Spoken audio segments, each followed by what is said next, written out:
Lady Margaret of Blackthorn. Until now. The knight on his war stallion approached closer, telling Meg that her future husband was unusual in more than that he rode alone. Like an outcast knight, he wears no lord's colours, yet certainly he is favoured by the English king. Meg thought, when he becomes my husband, he will control more land than any but the greatest of the king's barons. Puzzled, Meg watched the Norman knight who had become a great English lord. He rode under no banner and wore no man's emblem on his teardrop-shaped shield. His helm was fashioned of a strange blackened metal, the same colour as the war-horse that bore him. The long cloak that mantled his mail-clad body and that of his horse was dark, rich, and swirled heavily with the stallion's powerful movements. Proud as Lucifer, both of them, Meg thought, and as strong. Meg watched the Dark Lords approach, willing herself to show no fear. "He's uncommon large," Edith said. Meg said nothing.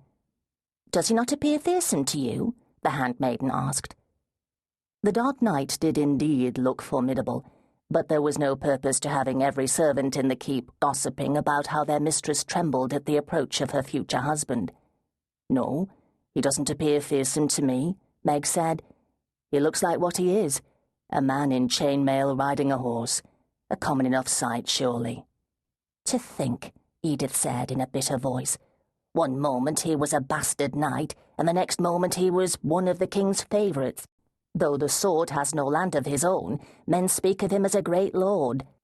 "Lord Dominic called Le Sabre, the sword," Meg murmured. "Bastard or noble, he saved a great baron's son from the Saracen. 'Tis said without him, Robert's crusade would have ended badly. A wise king rewards such a fine warrior." "With Saxon land," Edith retorted. "'Tis the king's right." "You act as though you don't care." "I care only that the killing ends." "Did you learn pity in the Holy Land, Dominic le Sabre?" Meg thought. "Will the hope in my heart be answered by generosity in yours? Or are you like the chain-mail you wear, glittering with harsh possibilities rather than future hopes?" Edith looked sideways at the delicate features of her lady. Nothing showed of whatever Meg's inner thoughts might be.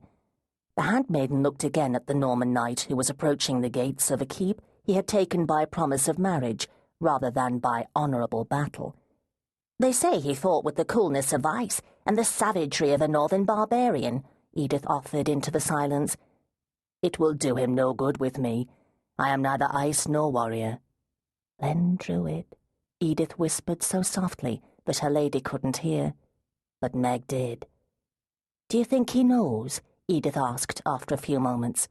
"What?" "That he'll never have heirs of you?"